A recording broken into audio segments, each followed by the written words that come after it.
All right. So good afternoon. As mentioned, my name is Adir. I'm leading the open source here in Microsoft, here in Israel. And actually here in Israel, we're very invested in what Microsoft is doing for the blockchain around the world. As you know, we have a lot of community engagements here in Israel, based in Tel Aviv, Herzliya, Haifa, and Zera. So we're here trying to really work with the community to understand what would be the next step. And some of the releases that we're going to talk about today are actually coming from Israel, from my team. So we're very excited to be here. So a little bit about where we see blockchain today. So as you can tell, there's a massive change. Not sure if this is, I have a bit of ADD, so just standing, as every developer, just standing is hard for me. So businesses are built on trust. And if we're looking at the massive opportunity today, you can see that the numbers that actually we see in industry fines and tax frauds, even in illness from contaminated food, those are just some of the numbers that we see as the big potential of blockchain today. And as I think most of the panel is going to discuss here, this is where we really see the value for blockchain.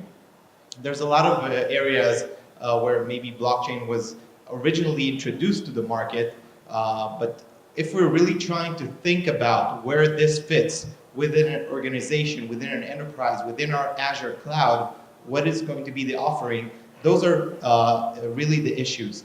And every solution that we're developing for blockchain is trying to understand what would be the problem that blockchain is trying to fix. Not just introducing blockchain for the sake of the blockchain, but actually understanding whether or not this is going to bring a benefit or a value to someone. And I think those are examples that really let blockchain shine. So we're saying enterprise blockchain is the big focus of 2019, mainly because, as we see from the value discussion, those are real values that we can discuss with our customers. It is reducing cost, removing friction between parties. As we say, businesses are built on trust. If we can make this trust better by any technology, that would drive the cost for doing business.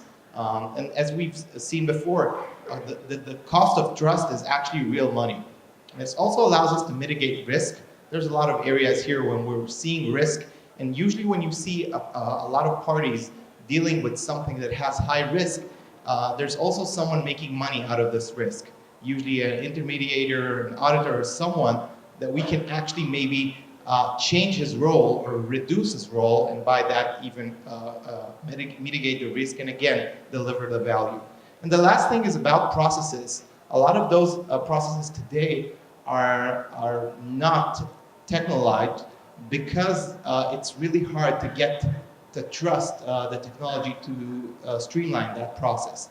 So if we can really try and take and deliver a new process with less risk and reduce the cost, this is where we really start to see a value around blockchain. So this is why we think this is going to be a big focus to 2019. Apart from a lot, and I'm working on the blockchain space for about 2 years, and I can tell you those are the areas where you can really deliver value today. So I think when we're looking at the hype and the discussion, we really need to be focused on not discussing the blockchain, but discussing the challenges and the value. Blockchain should be just a technology to fix that, and not something more. And I think there's a lot of around that, but just one that CoinDesk was one of the biggest websites that keep pushing the crypto and the coins. I think their article just from 2 months ago about Rest in Peace ICOs, 2019 will be the year of enterprise blockchain. I think that was really, really amazing. You should read that because this is CoinDesk. This is not Microsoft. This is someone that really was invested in this whole crypto and coin, and they're saying it, not us. So how can we find that really sweet spot that we think blockchain would be the best fit in? Here in Microsoft, we've developed a 3-stage kind of question to understand whether or not blockchain should fit in your scenario. And actually, we're becoming some sort of an advocate. Every time I meet a startup, an entrepreneur, even an enterprise that tries to sell me that he has a great blockchain idea, we're really trying to prove him that he doesn't. And if he manages to still, after getting punched by all of our architects still persuade us that there's a blockchain here, that might be a good blockchain to start with. So this is just to really work around the hype, not pushing blockchain to everything. So what you can usually see the commonalities around those enterprise use cases. The first one is when we're talking about asset transfer. Every time we're working about an asset, this is usually where you will see more money, more auditing. The processes will be more long because we're talking about something of value. So it's not a database. Please remove that from your idea.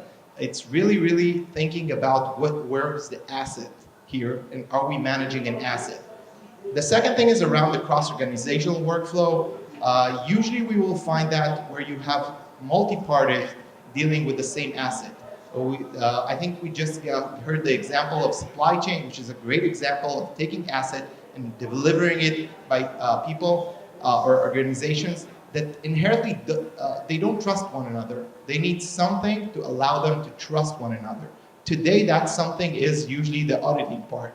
So this is where you can really deliver value, and where you're sitting next to a CEO or a CFO, you can tell them, you know what, that piece might cost you less and be more efficient because of blockchain. And this is where a great discussion actually starts, and not where, you know what, blockchain is cool, let's use it. We're really understanding if you're seeing that commonality, you probably have a great use case of blockchain. I gave you just the ones that we're working on today. The slides will be here. I don't want to go all of them, but just see that it's everywhere. You can see it on manufacturing, on asset tracking, and supply chain, as mentioned. You can see it on retail from a logistics perspective or loyalty management. Of course, insurance and banking, there's a lot of assets there. Usually there's a lot of auditing and obviously a lot of multi-parties. Governments are starting to really kick in. Now on scale up on our startup, we are seeing a lot of engagement around that. And health, also something that we're seeing really rising around personalized medicine and compliance. The main idea here is, as I said, build apps. Don't be ledgers. Ledgers are not important. What you need to understand is if you have asset transfer, cross-organization workflow, an audit, and one of those scenarios is something close to that, then you have an app. And blockchain would be just one technology that will be used to describe that app. So if we're seeing enterprise as a great opportunity, why are we still talking about it? Why don't we see it all around the market? This is our personal analysis from Microsoft. Why don't we see blockchain everywhere? The first and the biggest one is the hype. There's such a hype around that, that poor technology can't really rise into the hype.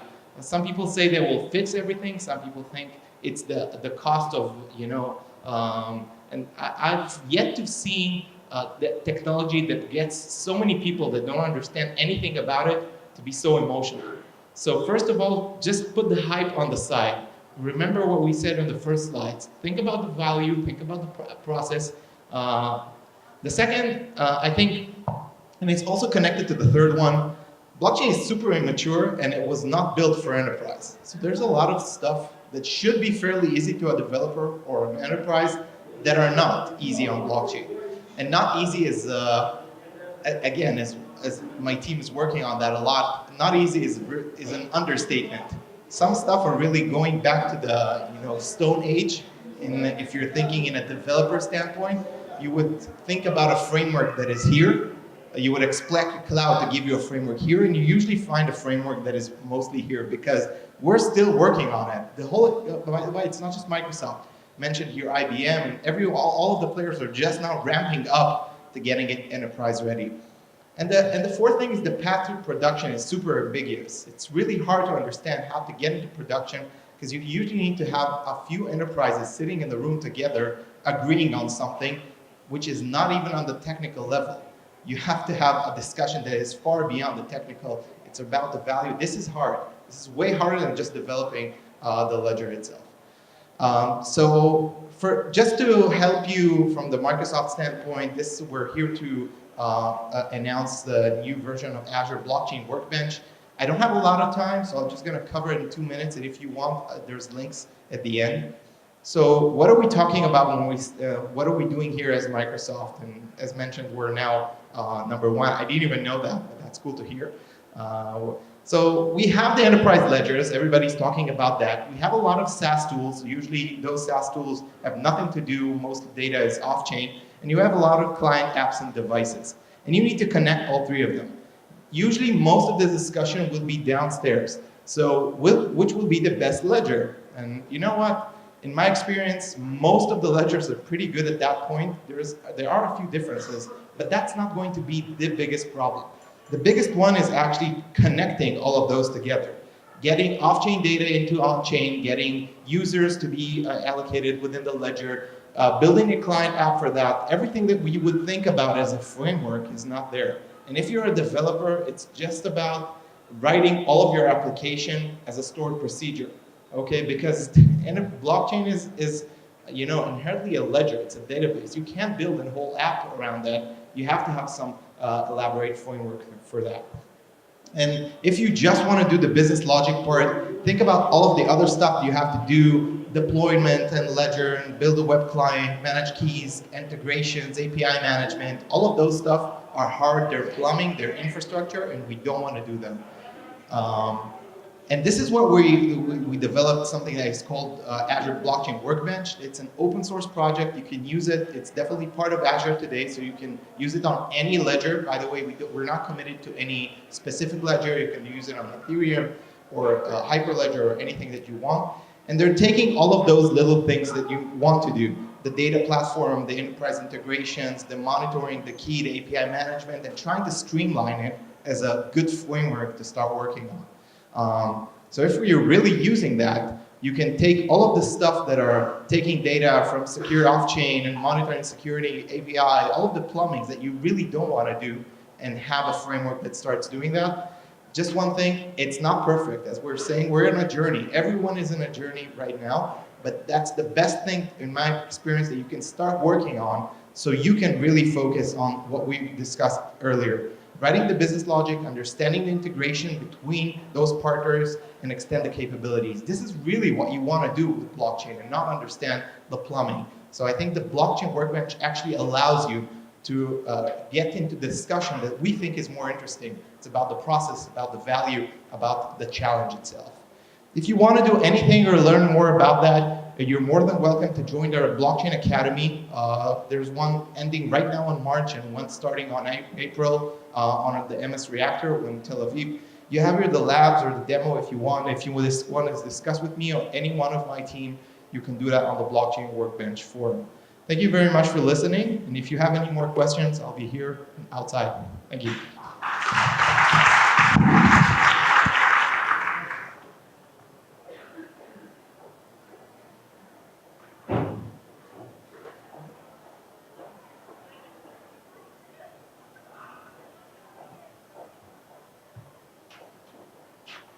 Assuming you guys are, I'm going to use one of these. Does that work? Oh, yes, it does. Good. All right. Hi, my name's Peter Hyam. I'm from the Australian Securities Exchange, and I thought I might just start by talking about my favourite subject, which is me, and tell you I've been in financial infrastructures for the best part of 30 years. So I thought I'd try and today tell you why someone who's been in financial services for 30 years, 4 years ago, started looking at blockchain technology and has come to some interesting conclusions. So I'm going to try and do in 10 minutes, try and explain to you in 10 minutes 4 years of work at ASX and how we started this process and why we are now implementing an enterprise-grade solution for blockchain. In fact, Adir, they're just talking about what's happening at Microsoft's very interesting. A lot of things there resonated with our own learning. So let me start by just telling you a bit of a story. So let me take you back 4 years. What's happening in Australia at that time? In fact, what's happening in financial markets generally? Customers facing profitability headwinds. I'll come back to that in a second. Real issues, real problems to be solved around legacy technologies since the global financial crisis. Secondly, peak blockchain 4 years ago. A lot of talk about what distributed ledger technology is and the promise that it will solve world hunger and all things that the world worries about. And thirdly, And perhaps a little bit more boringly, we had a system called Chess, which is a 20-year-old system for for clearing and settlement of equities in Australia that needed replacing. In fact, that's our start point. Start point wasn't distributed ledger technology, it was the fact we needed to replace a platform. But the technology sounded interesting, and we thought we really should make sure that when we replace that technology, we don't slap ourselves metaphorically on the forehead in 2 years' time wishing we'd looked at this technology, because we only replace those systems once every 20 years. So we better be sure that if we're going to use traditional technology, we aren't implementing a system of legacy technology. We just didn't know it at the time. So 3 things. Customers facing headwinds, distributed ledger technology emerging, we need to replace a system. And really, I want to start talking with, it's this problem that we're trying to solve. In other words, let's forget the technology for a moment. This is wholesale banking revenues since the global financial crisis. They've been in decline since 2008, and they're not going to change anytime soon. So we actually have a problem that needs fixing in financial markets. The tide has gone out, and left on the beach are a whole bunch of 40-year-old systems, 20 to 40-year-old systems that we can't afford anymore in financial services. Customers want more for less, revenues are down, and the old systems we can't afford to continue to sustain. In fact, the cost pressures facing our customers mean that all the measures of profitability are moving in the wrong direction, whether they're end users wanting a better experience and more for less, whether it's regulation, whether it's conduct issues, whether it's technology legacy issues. And this means that the profitability of the banks globally have been squeezed. Cost-to-income ratios are 75%, and no prospect of those changing anytime soon unless we change the technology. So think about the world from the perspective of a global investment bank CIO. He's operating in 100 countries in the world. He's got systems which are operating in multiple jurisdictions that are the same version. Sometimes he's got the same version of technology operating on different versions in one jurisdiction. He's got 100,000 reconciliation breaks a day, and his appetite for change and his appetite for risk is low. So the complexity of the global investment bank's operations are based around the need for reconciliation and the need for independent data sources to reconcile with one another. So first thought for you here, from our perspective, is 20 years from now, people will be amazed that the world ever worked this way in financial services.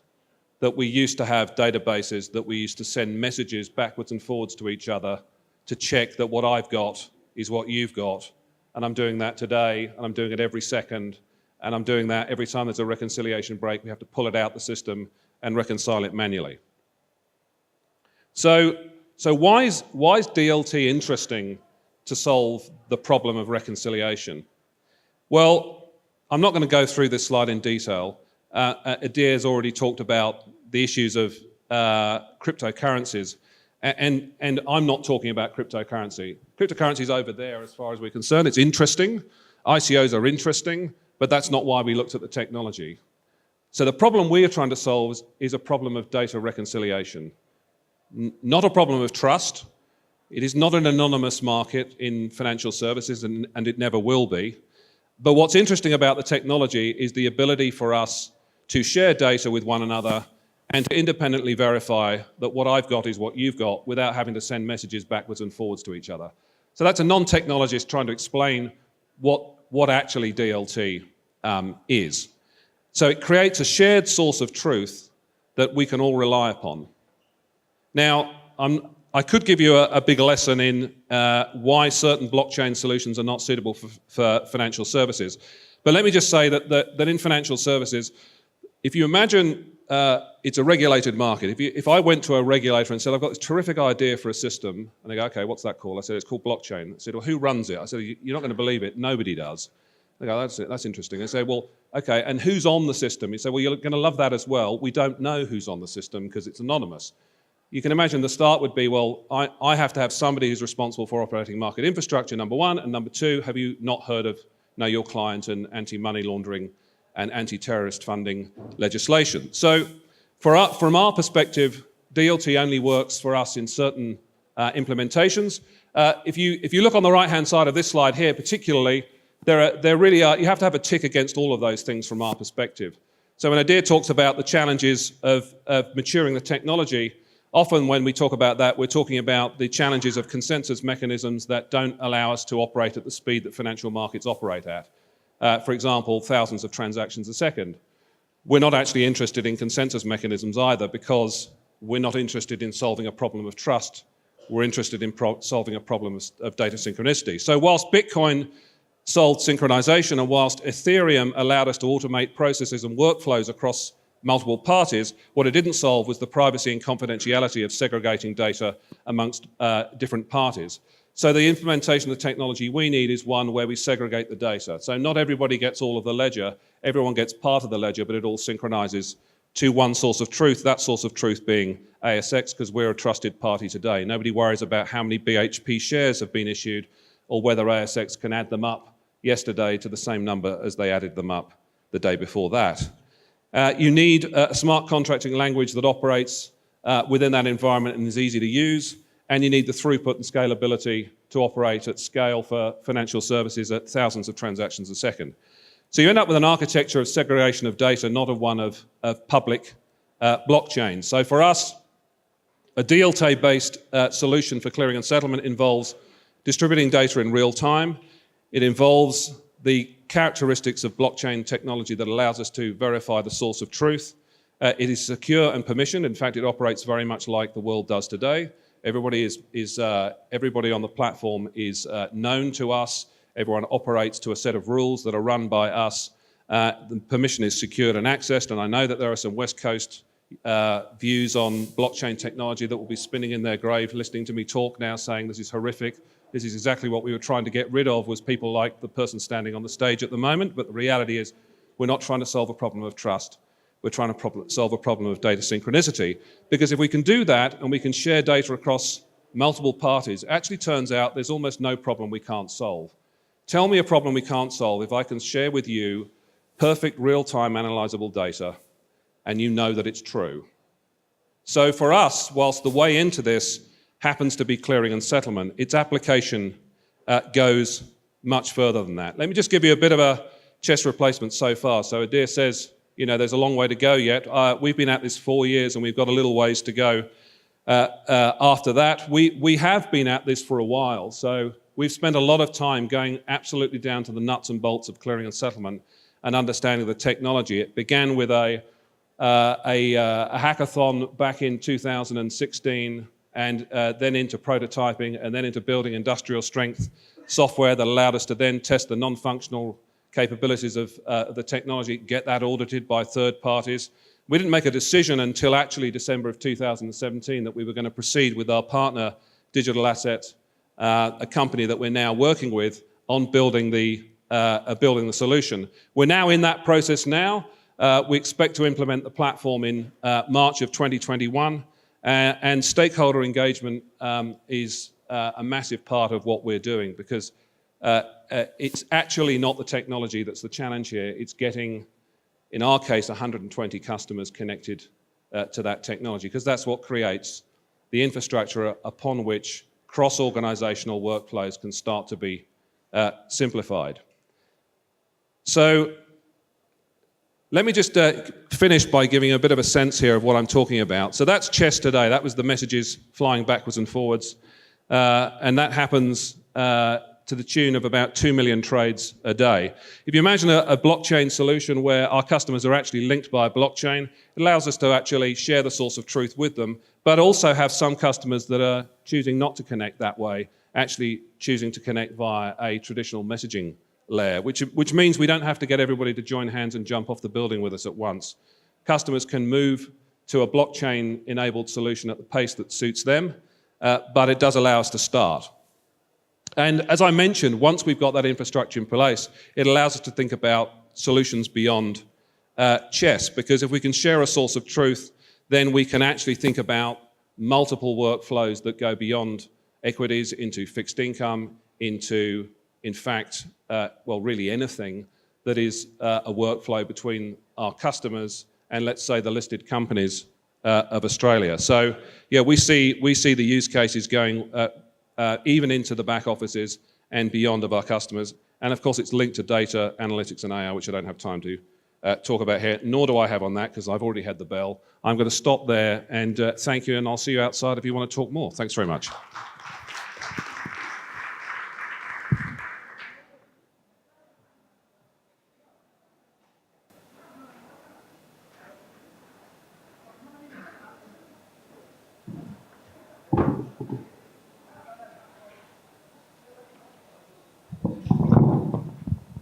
Yeah, hello everybody. I'm Thomas. I'm the energy guy in this panel. And where's the clicker? To start without my slides. And I'm Senior Vice President of Innovation and Transformation of an amazing company called Innogy. And I would like to start with a brief introduction about it, because although we spend tons of millions of euros into marketing, not everyone here in Israel knows what we are doing and who we are. So Innogy is, in terms of market cap, the biggest power and gas utility operating out of Germany. We are supplying 23 million mostly happy customers in 12 countries all over Europe.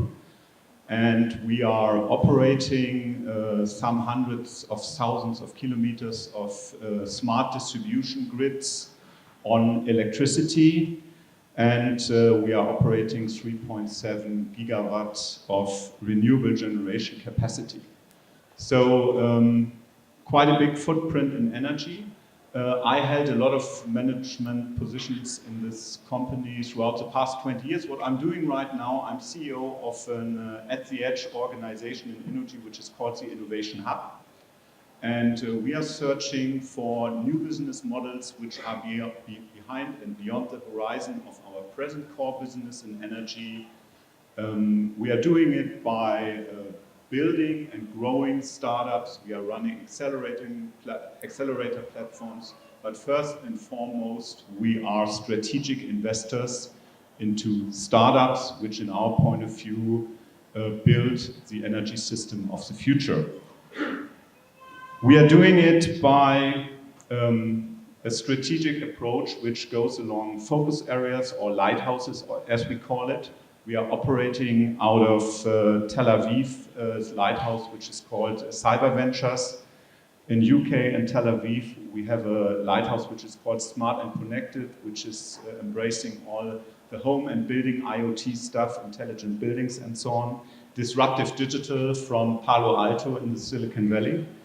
And stuff I'd like to talk about today is our blockchain hub in Berlin, which we call the Machine Economy Lighthouse.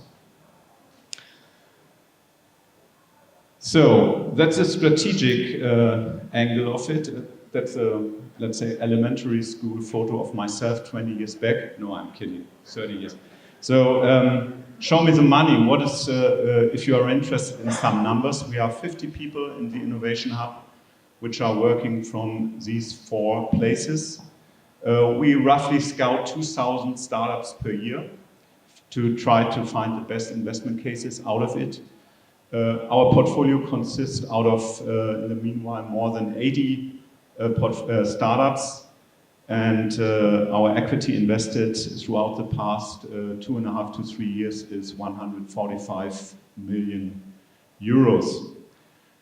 Coming back to the story of blockchain and our machine economy. So we did, since 2016, when we launched this lighthouse, we did investments in some 10 startups which more or less work with distributed ledger technologies or blockchain.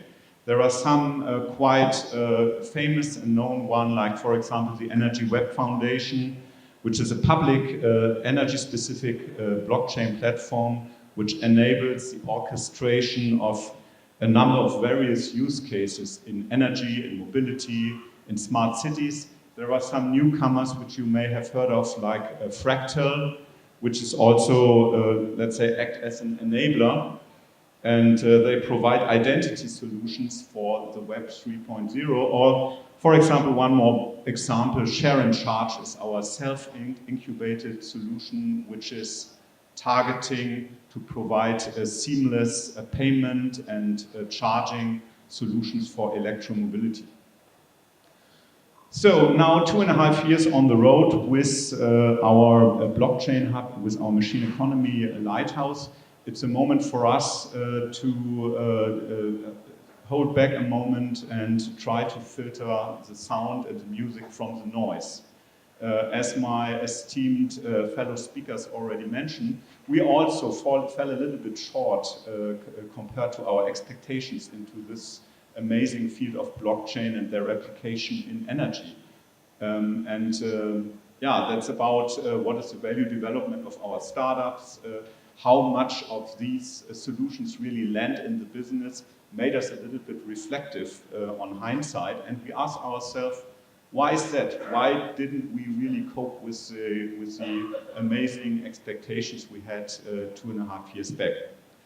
Now, there are two reasons. First one was already mentioned. Yeah. Crypto winter is here, and of course, a lot of the portfolio startups we are invested in, they considered, let's say, tokenization of energy or energy-related solutions as the primary source of funding, much rather than, let's say, classical investment rounds. Yeah? From our point of view, this crypto winter also has a very good aspect in it, yeah? Because it is really sorting out a lot of, let's say, not really use case focused startups. It is, let's say, killing all the shit coins around, and what it leaves us with a bunch of very interesting applications and startups which constitute more or less a circle of the fittest who are up for survival and are now striving to generate a new operational platform for the Web 3.0. So it's not all bad news. The second aspect is a little bit self-bred. Yeah? I mean, blockchain and energy, are we really focusing on the right use cases? Or in other words, are we developing great solutions, desperately searching for a problem? Especially in energy, we have been very much focusing on retail-specific solutions. And it may be really an intellectually amazing consideration if the dishwasher in Munich, for example, does an autonomous smart contract-based deal with a solar panel in Vienna. But quite honestly, does it solve any problem of one of our customers today in developed market? I think it doesn't. So the question is, what is ahead of us? Where can blockchain really make a difference in energy, and where can it be a solution provider? To answer this question, I would like to share a very short story with you. When I entered the energy business in the late 90s, people in the grid told us that the boundary, or that the distribution grid and transmission grid cannot accommodate more than 4% of renewables in the system. More than 4% and the grid will collapse. Today, we have more than 40% of, let's say, weather-dependent, intermittent, decentral renewables in the German power grid, and more or less, not very much happened. By now, our people are running and operating the grid with the same technology and basically with the same means like 20 years back. Yeah. But it comes at a cost. If we go ahead like this, we will hit the wall sooner or later. Our economies are striving for a ratio of renewables of 60, 80, and even 100% in our grids. And that will not be able to be managed with the technology of yesterday. So that is the big chance for blockchain in energy. So we cannot, in near future, we will come to a tipping point where we will not be able to manage our energy grids with simply putting more assets into the fields or putting more copper into the ground. We will not even be able in future to operate our distribution grid with human brains. Artificial intelligence will be mandatory to keep the lights on in future. So What we have to avoid as utilities that we are repeating the same things, expecting different results. Yeah? Or to make a very simple formula, existing grid infrastructure plus new variable conditions means decentral energy, intermittency, renewables will lead to a cost explosion, if not, let's say, a much more unstable operation of power grids. So what is the solution? So, and that is a typical multi-purpose chart. Yeah? You see the right side is when my experts do presentations and explain it. The left one is for CEOs like me. It's basically telling the same story. The future of energy, the future operating system of energy will be a multi-layer structure where blockchain will be the glue to keep the new technologies together. It will consist of multi-layers, starting with a physical layer, with a connectivity layer, with an authentication layer, and that will be a completely new architecture, which is also new to our industry. So, we make the power grids great again in the future, and that will consist of, let's say, consequent rollout of distributed ledger technologies together with artificial intelligence. And that will lead to completely new customer relationships, which means seamless authentication processes and seamless digital customer experiences. On the other hand, it will help managing local inefficiency to achieve the far cheaper total system optimum in the power grids. That is the near-term vision. What is the far-out vision? Our long-term vision, how we see the energy system in, let's say, 2030, we see it entering the era of machine economy. We will see machines, devices, and even intelligent buildings as customers. Yeah? Customers like human beings. We have to leave the notion of the customer being a resident sitting behind a meter. Yeah? The customer will be mobile. The customer will be in future also non-human. We will see machines and devices running their own P&Ls, offering services, buying and selling and trading energy, energy as a commodity and energy as a currency. Okay, I skipped this one. That is our self-incubated startup, Share and Charge. You can look it up in the internet. Amazing technology, maybe a little bit early, but it will certainly come. Summarize, distributed ledger technologies, AI is necessary to create the new energy world. Old methods will not help solving the new energy challenges, not in the developed countries and not in the, let's say, developing countries, which are employing leapfrog technologies by now. And utilities like us need to get into the game now and not to be left behind. Thanks for your attention.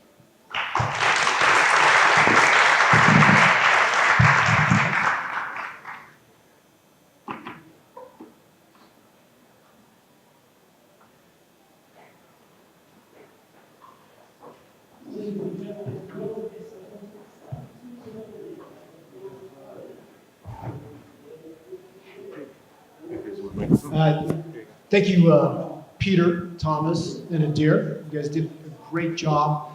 My name is Andrew Dix. I'm the founder and CEO of Crowded Media Group. We're the publisher of Crowdfunded Cider. We cover the full stack of fintech and a digital news site, including blockchain. Today, we're going to do a somewhat brief panel here with two blockchain, crypto, DLT experts, including Josh Liggett. He is the blockchain guy from our crowd. So if you have any questions about blockchain at all or want to know some cool things to invest in, he's the man. And then we have Hilla Brenner. She's the managing director of Barclays Techstars incubator here in Tel Aviv. So I'm going to shift over here and start asking these guys some really interesting questions, hopefully. We're going to share microphones here. So first of all, the name of this panel is Crypto Apocalypse. I really love that because it gives me images of like The Walking Dead and World War Z. You know, we went through this period of the ICO rave where everybody was having a blast, but it was a hell of a hangover. So now we're in this kind of this transitional period of ICOs to perhaps STOs. And so now the hotness, all the sexy right now is away from the shitcoins to securities, regulated securities using blockchain. Are STOs the big savior of investments on blockchain? And I'm going to start with you, Hilla. Tell me. All right. First of all, it's really great to be here. And it's great that so many people are still interested in whatever we call this panel, which I think is super exciting. And to your question, yeah, I think we're on a rebound. I think we're looking for something. I think for a very long time, ICOs, I used to walk into a room and say ICOs, and at Barclays Accelerator, we invest in a lot of blockchain, both here in Israel and in New York. We have a special program for blockchain, and when people said ICOs, it felt like a little bit of a funeral, for ICOs. So you didn't invest in any, right? So tell the truth. We didn't invest in ICOs, no, but I personally am a believer that some of the ICOs did have, well, a lot of people made a lot of money. The bank personally didn't invest in ICO, the Barclays Bank. At Techstars, like I said, we have a special program and we are very interested in blockchain. But STOs is a special kind of security and it is interesting to banks. And yes, I think it might be the new security. So I'm optimistic about this hangover. I'm still optimistic. So you think it can streamline the process? It can remove friction from the security issuance, correct? I think so.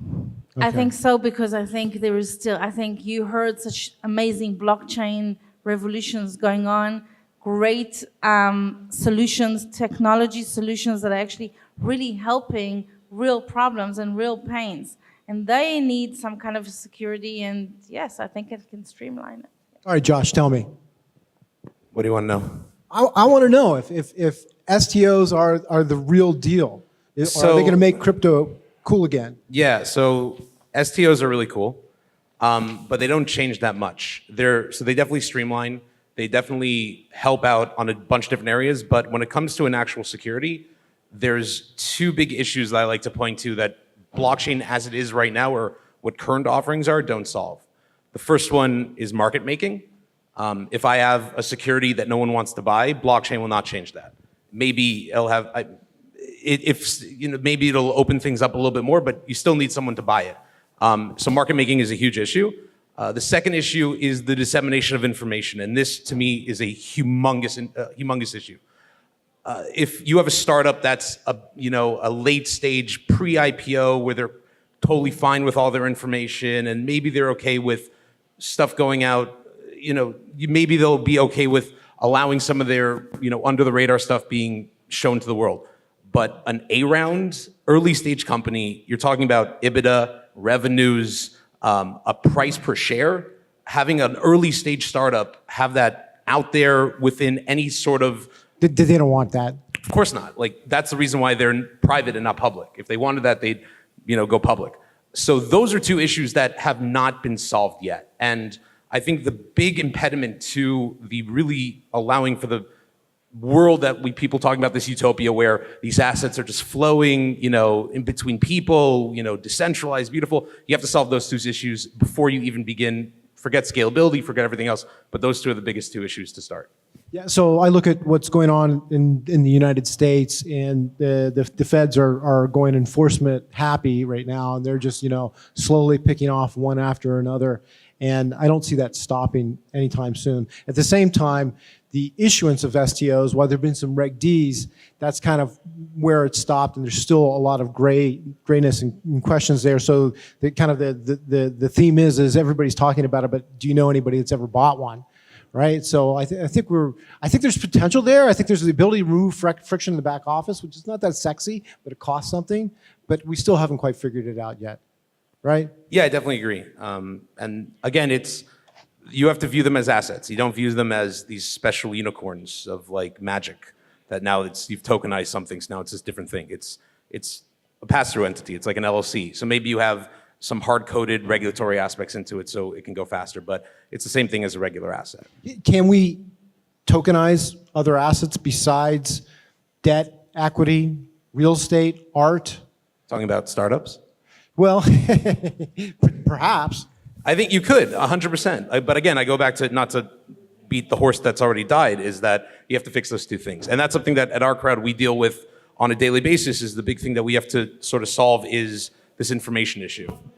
Getting between both, the company wants not to share any information, the investor wants to see all the information. How do we sort of sit in the middle of both? Let me just shine another aspect to this. I've been an entrepreneur my entire life, and being a young startup, you're always trying to raise money. And so you're looking at maybe from an investor perspective, and today I look at it from an investor perspective, but the matching of both of these angles together, something tokenizing is a magic.